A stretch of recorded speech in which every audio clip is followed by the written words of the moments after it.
But there were some people in my life that it feels horrible. And so I'm going to share this because I think that this will resonate with a lot of people, and that there are some people that in our lives that will hold us back, that will make us feel bad about what we're pursuing. They'll make us feel that there's something wrong with us because we want to be successful. And that was something I really had to wrestle with more than finding the who's that I needed in my life. I really want to ask some questions here, not just about our wins, but what our challenges are, because those are just as important, and actually more important. So I'm going to ask a really simple question first. I only have 19 questions for everyone. No, I'm joking. My corny jokes. When did entrepreneurship start for you? And I'll have you each answer that. So for me, it started after I had my second daughter. I was working full-time as a registered nurse in operations in the healthcare system, and I'd always had a dream of advancing in the healthcare system to become a CNO, a chief nursing officer. And got my master's, was working my way towards that. And then after I had my second daughter and taking that break from maternity leave and being at home with her, my priorities shifted very much so. And I wanted to create a business where I had more time freedom with my family and more flexibility with my schedule. And when I started Googling ways to do this and create passive income and multiple streams of income, real estate popped up time and time again for obvious reasons. It's one of the best ways out there to grow wealth. And so with that, ran with it, and less than a year and a half later, I was able to quit my full-time job, nursing job. I'm still doing it, maybe one day a week or so, but it's allowed me a lot more time with my family. Okay. Awesome. Did anybody else have to earn money to go to the movies as a kid or pay your way to summer camp? If you did, raise your hand, please. Okay, yes, you guys are all entrepreneurial then. Okay, so that my entrepreneurial journey began very early on. In fourth grade, I really wanted to go to summer camp, and even back then, a long time ago, it was like, I think, $328. And my parents said, hey, I'm one of 4 kids, you're gonna pay half of this.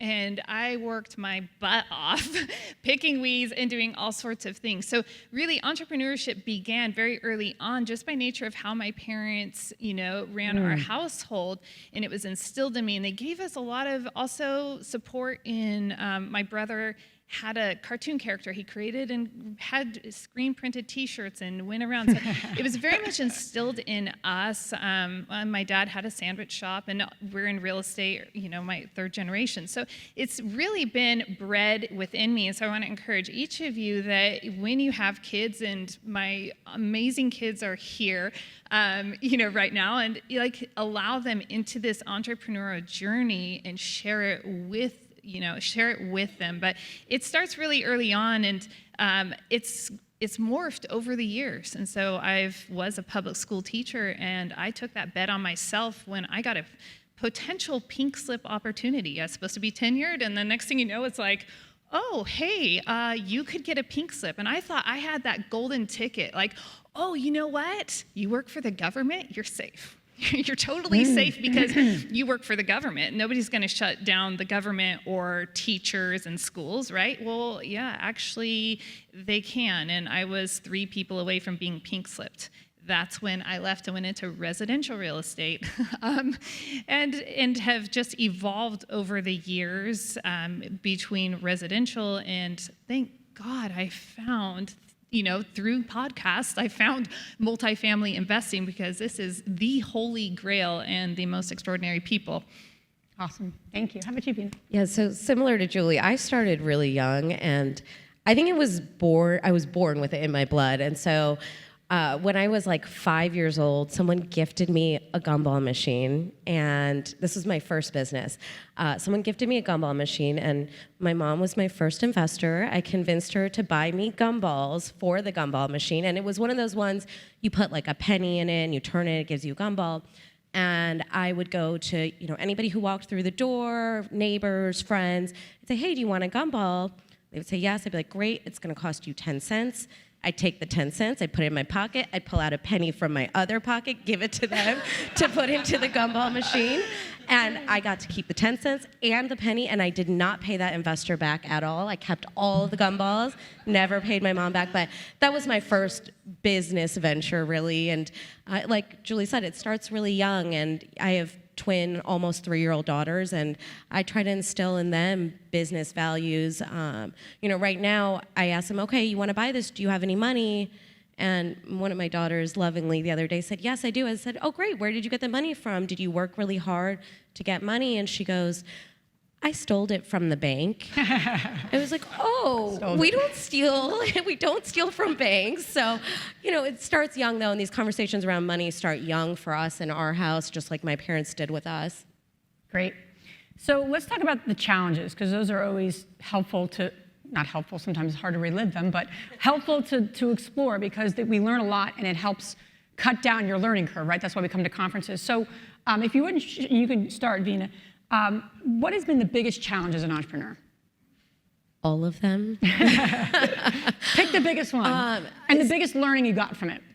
Yeah, so I think for me, right, as an entrepreneur, it's been really tough to give up control. I was actually just talking to Jonathan about this out in the hallway.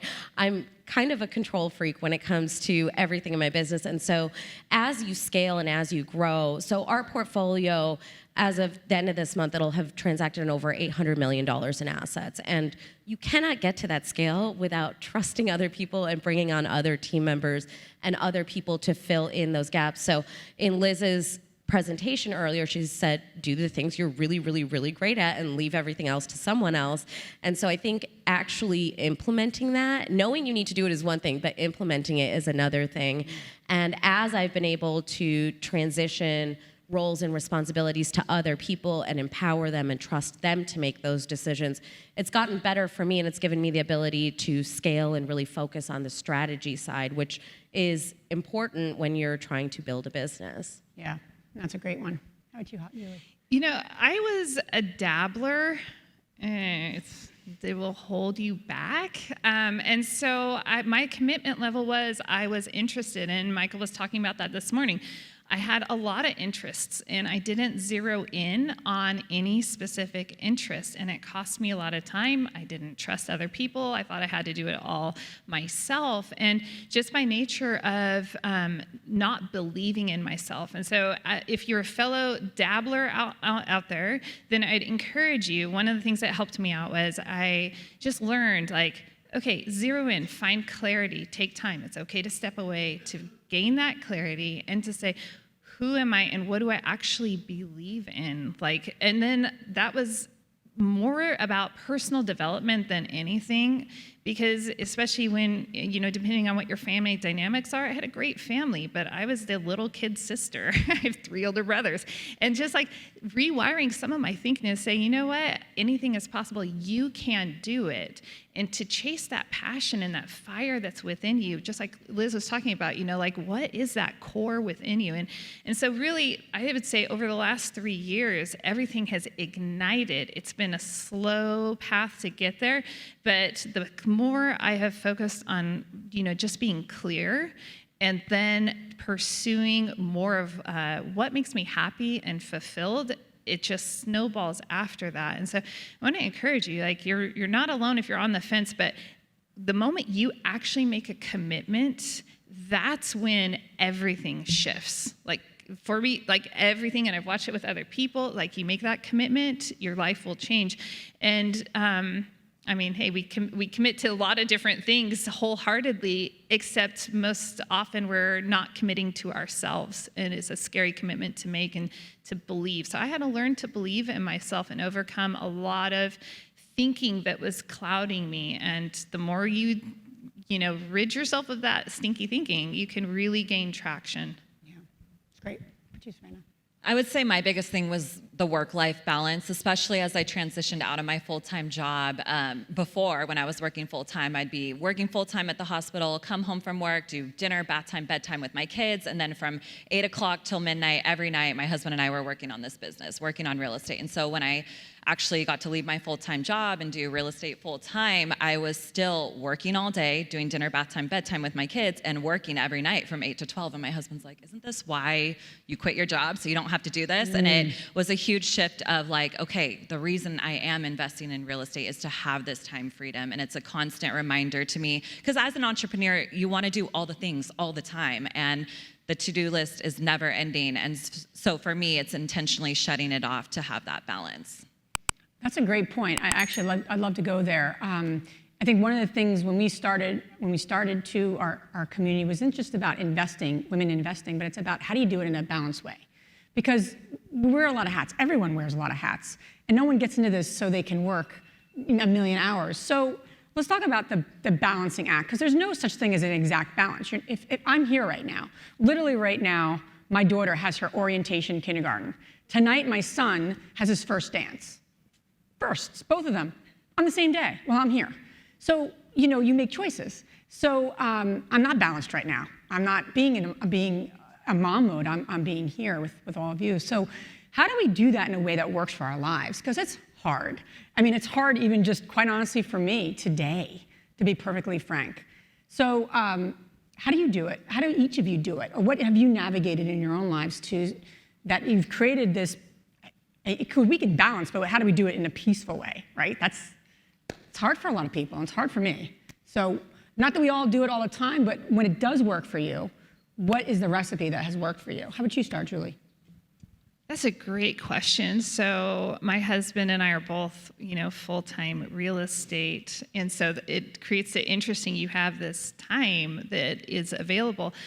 And I happen to absolutely love what I do.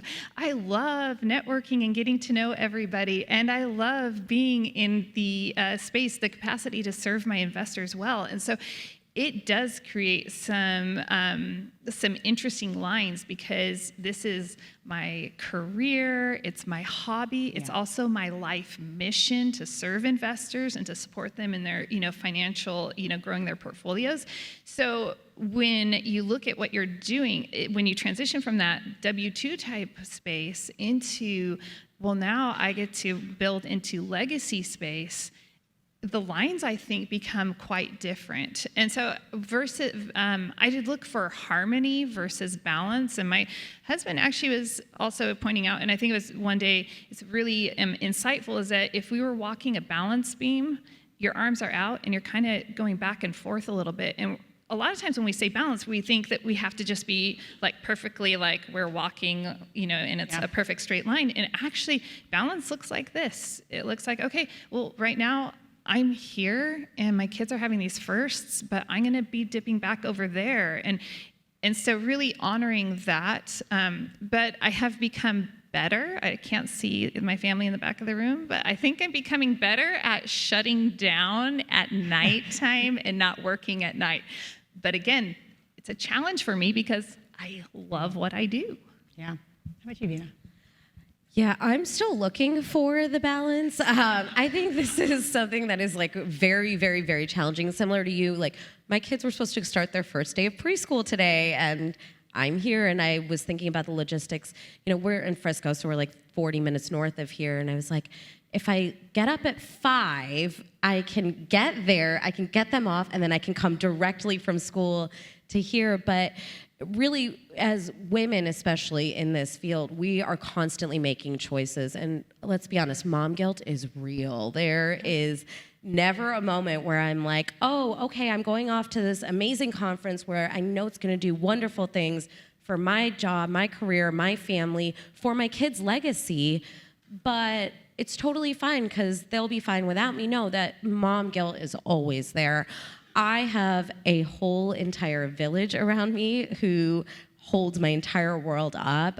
We hire out a lot of help so that when I do have free time, I can spend it playing with my kids. Like, I don't do dishes in my house. I hate it. I hate domestic work. I am not a domestic laborer. And I hire out really great help to take care of that so that I don't have to do dishes when I have a free 20 minutes.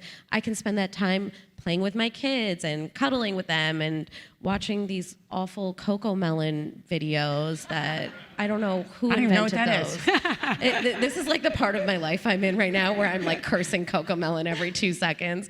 But no, we have a lot of help. And I will say too, and there's a lot of men in this room, and I will say that nothing that I do is possible without the help and support of a partner who is involved. And he has a very demanding job. He works as well. And when he comes home, he is present. He has started taking a lot of the emotional labor that I've done for years and years and years off of my plate. And what that means is he will see, hey, the kids are starting school, we need to go get backpacks, get them into the car and go get them backpacks without me having to ask for it or having to think about it. So he started being more mindful and conscious of how he can take some of that emotional burden or that mental burden off of my plate. So if you are a man in this room, this is something you can do to support the women in your life, because we all do it. Yeah. We all know exactly what we're talking about. Yeah. So I just say, like, pay attention to that so that you guys can be more successful together. You know, my husband wants me to be happy, and when he figured out that this is something that really makes me happy, it really has shifted the dynamic in our household. Yeah. Yeah, definitely what these other ladies have mentioned, the support system is really everything. And even when we started investing in real estate, my husband and I sat down and got very specific of like, okay, what kind of life do we want to live in 3 years? What does that look like? Like, where are we waking up? What are we doing on a day-to-day? And our why is so strong that it as the balance and the justification for coming over here. I mean, Liz and I, when we were checking in, we're both talking about how we were crying, leaving our kids at home because of this stuff. But it's like, we're so passionate about, I'm so passionate about helping healthcare professionals start investing in real estate. And so being here is a priority for me. And that, in a way, being here does take care of the family life. It is that balance. Yeah, no, absolutely. I had a thought and then it popped out of my head. That happens on my podcast too. I have a great question and I'm so engaged in what to hear, and then it flutters out. So help, hiring help. That's what I was going to say. I don't know about any of you in the room, but as you embark on entrepreneurship, your time, just whatever role you have in your family, whether you're single, whether you're not, have a partner, you need help at home on some level, whether it's the grass, whether it's, even just Instacart, right? Ordering your groceries. I mean, that kind of stuff. And I don't know about you, but I was someone, just to share this, and I want to hear each of your perspectives, because you need to start to say, what is my core genius? And say, how do I, at home, start to get some support? And then again, that could be literally ordering meals so you don't have to cook every meal. For me, it was cutting grass. I've always liked cutting grass initially. And we moved and we had more grass to cut. So every Saturday it'd be me and all like the guys on the block. We wave, we talk about our grass, our lawnmowers, very weird. But people who cut grass talk about, oh, what do you have? I'm like, mine's not as good. I don't know, something weird. I saw my dad, I cutting grass and I cut grass with him and I have no idea what that's about. But anyway, I'm like, my husband's like, and one day I was like sweating really badly, pushing the lawnmower. And I was like complaining about some things going on in the business. He's like, what are you doing, Liz? Let's look into this. I'm like, it's expensive. That's my answer to everything. It's expensive. So I looked in and it was like, this guy would charge me $25 every week to cut my grass. I had to let go of the grass cutting that I kind of like slightly liked, but mostly just got overwhelmed with and I didn't do anymore. But that really launched into what else can I let go of? So look at your life right now. If you really want to move from that dabbler to a business builder, what in your life, write it down, are you doing that you need to stop doing? So I just had to say that because I had to let go of the grass, even though I like my grass. I used to still wave to the guys. Liz, can I support you on please. that? And just, if you haven't read Who Not How by Dan Sullivan, it will really help your mind, like wrap your mind around this very concept. And it will also liberate you on, but I don't want to pay for that. Oh my gosh. It's like he will change your mindset on how you're thinking about money and hiring that support, your who's. And then you get a taste of it. And you're like, oh, what else can I outsource? Yep. I got a cleaner. I'm like, what does that cost? And then it's just launched. And so I want to go into another important conversation that you brought up, Vina, and I think is something that does not get spoken about enough that I think would be of value, is really enrolling the people in your life when you want to be an entrepreneur. It's not like this thing that you just watch on TV and you're just like, just successful overnight. It just doesn't work that way. I cleaned our units. I'm sure all of you have done this stuff, like where you just go hands-on and you're like, I gotta let this thing go. But you have to enroll the people in your life. Whether that's a partner, whether that's a family member, you have to enroll people because it is not a solo business. And those conversations are hard, especially if someone's like, what are you doing? And you're like, I wanna do this. How many people could relate to that a little bit here? And so how have you all been able to navigate those conversations with partners, close family, to A, get help, but more importantly, to get the support? Even just creating a new business would take me away, and I needed to enroll my husband. And he's so passionate and supportive, but still, it was a conversation. It's been, we've had disconnects. Not everything's always roses and sunshine. So how have you each been able to navigate getting on the same page with a partner, especially when one wants to do this and the other one just wants to support because you need it? So how have those conversations happened for you, if you want to share? For us, it's always coming back to the why of like everything that we're doing is to support the future that we want to live. Being able to prioritize, okay, we need to sit down at night and instead of binging something on Netflix, we're going to be grinding out and underwriting numbers because buying another apartment complex will get us that much closer to living this life that we want to live full of freedom and flexibility. So that's huge. And enlisting help, hiring, I hate cooking, and so luckily my husband and I live in LA, and so even eating vegan and plant-based, you can order out. We order out so much. And at first, coming from a home where my mom cooked and had dinner on the table every single night, it seems almost like a failure or like embarrassing to admit, like, I don't like cooking, I order out for all my food, but that's what we do. And it saves us so much time on cooking and dishes and hiring a house cleaner as well. And like my favorite day of the month is the day my house cleaner comes, right? And so not having to clean bathrooms allows me to focus and spend time with my kids and work on my business. So enlisting help in all areas of life is huge. Even flying out to this conference, we don't really have support in LA for taking care of our daughters. I had to fly my mom out to be there, and she's on board with it because she sees what we're doing and how we're growing our business and what we're trying to do. Yeah, that's great. How about you, Julie?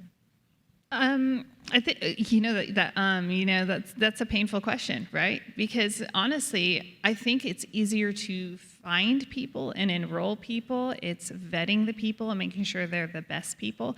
And I'm going to take this a different direction and say sometimes you might need to disenroll some people. And that's a not very often spoken about, uncomfortable way. And so I know these ladies are going to take it that direction. To answer the question specifically before I go there is my husband and I are we communicate. I'm an over communicator. And I'm clear about where I want to go. I'm clear about what I'm building. And so I can share that vision very intentionally and intentionally say, can you, will you? And that's my primary support right there, number one. But there were some people in my life that it feels horrible. And so I'm going to share this because I think that this will resonate with a lot of people, and that there are some people that in our lives that will hold us back, that will make us feel bad about what we're pursuing. They'll make us feel that there's something wrong with us because we want to be successful. And that was something I really had to wrestle with more than finding the who's that I needed in my life. And so Brendon Burchard, in his book, The Charge, has an entire section on connection, an entire section on those type of relationships and just identifying what are the roles of these people in my life. And that allowed me to be able to not feel, I would feel guilty about the people that maybe I was not being intentional about, that I felt I should be intentional about. And that might even go to a family level. Actually, for me, it does go to a family level. So it's very personal. Now I'm going to get all teary-eyed. So it's like being really clear about who you are surrounding yourself with. Because if you are building something that is going to outlast you, you have to have the right people around you. And my vision is huge. I want everyone to experience financial freedom who wants it. Like, I'm not into retiring. Man, every investor who wants to learn how to do this is going to learn how to do this. And that's a really exciting opportunity, but it also means that I don't have the capacity to have people around me that are going to suck my energy from me and demand things unnecessarily. And so in my home, we even have that's a D for drama. We're not doing drama, Yeah. That's rated D. I don't watch movies even that have D, it's my own rating. That's a D for drama. We're not watching it, just being really intentional about the things that are surrounding you in every facet of your life. So there's onboarding people and offloading sometimes. I like it. So my husband knows who he married. He probably knew who I was before I did, if I'm being totally honest. So I think that just compatibility is kind of a crapshoot sometimes, and I think it just worked out for me in that way. But I will say that really, like you said, it's communication, right? And it's communicating what you need, what you're trying to do, and why you're trying to do something. And I'll say I am not the best at communicating what I actually want him to do. A lot of times I just want him to read my mind and know that this thing needs to be done and that I want it done the way I want it done. So don't do it your way, do it my way, just by guessing. And that's not really an effective communication strategy. So I have been trying to be better about communicating exactly what it is that I need or want to my husband so that he can help and support in the way that he wants to, but just doesn't know how to.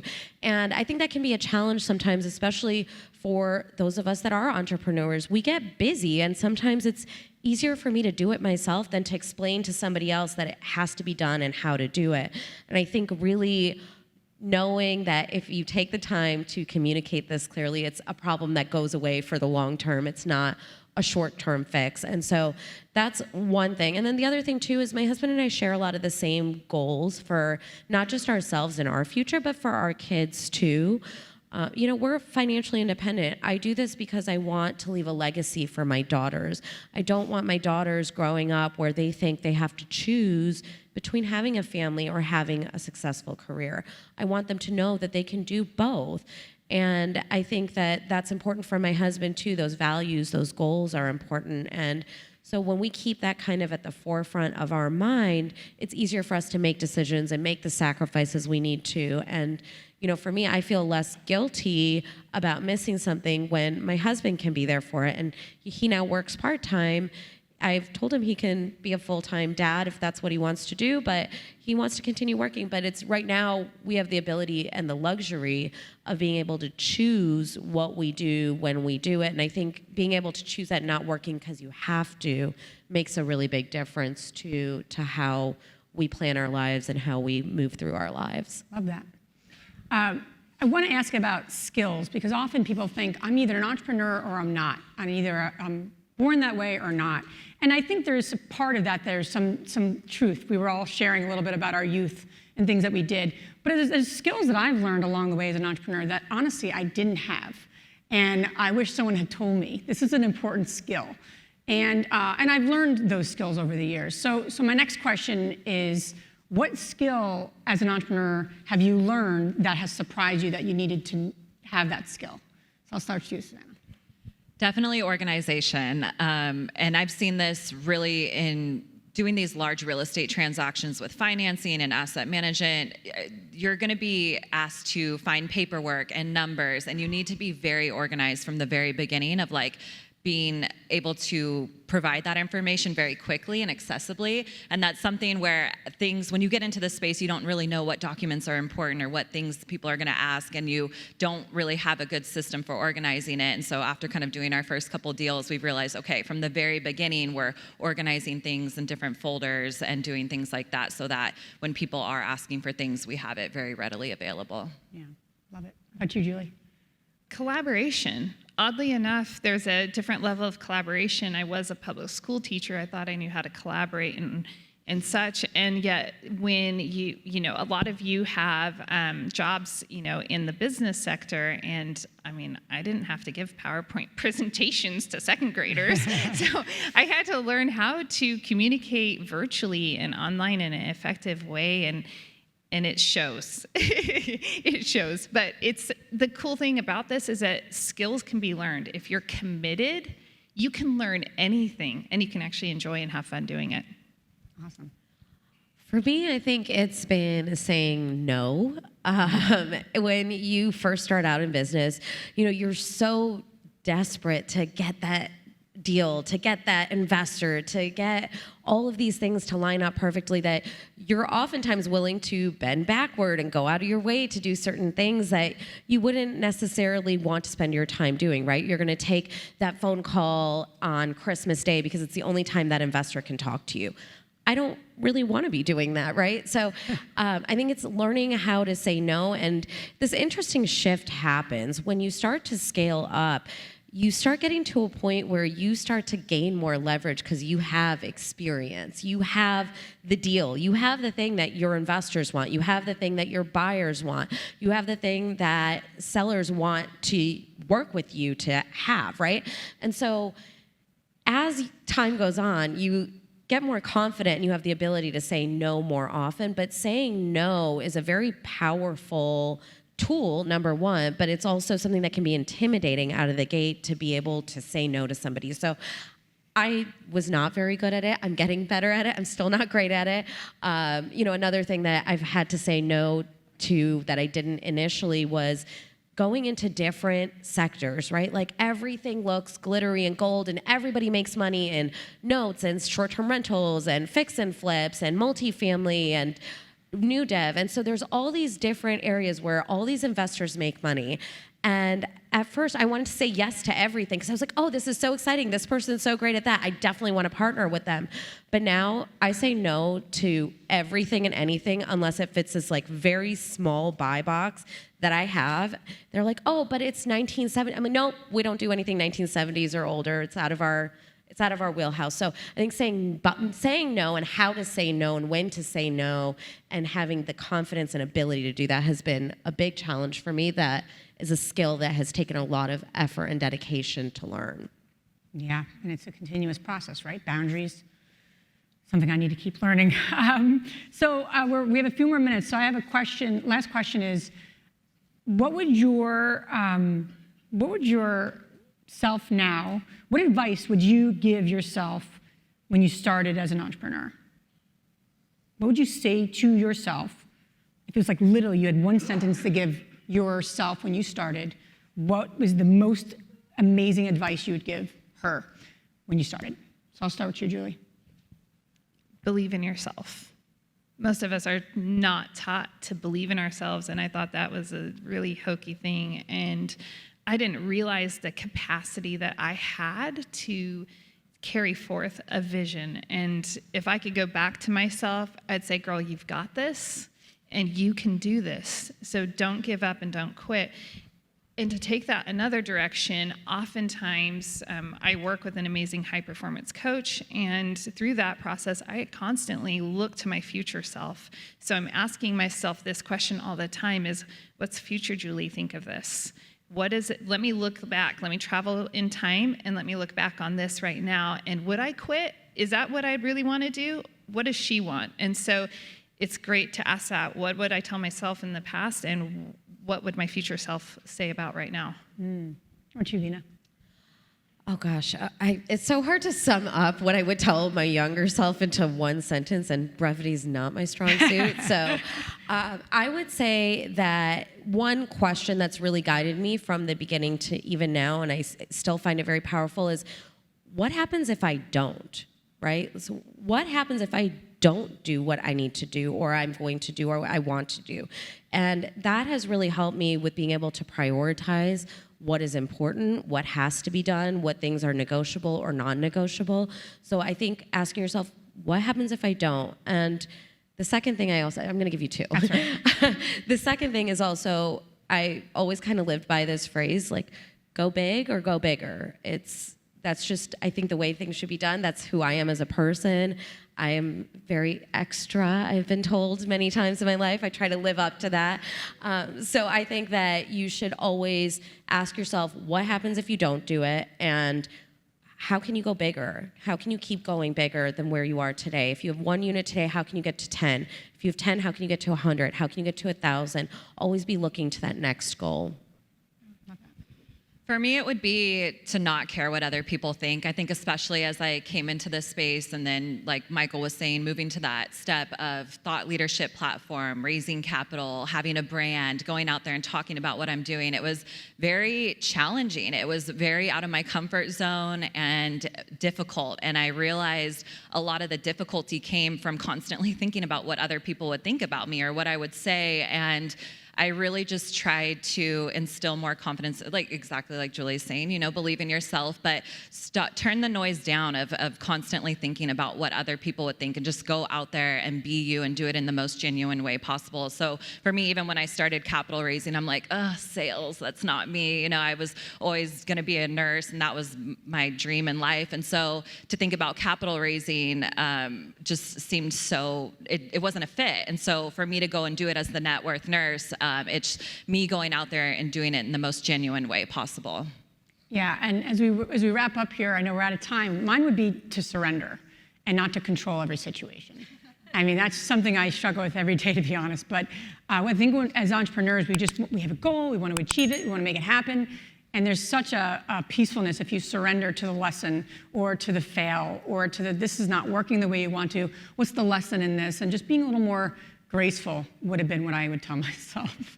Please give a round of applause to these amazing ladies, and thank you so much.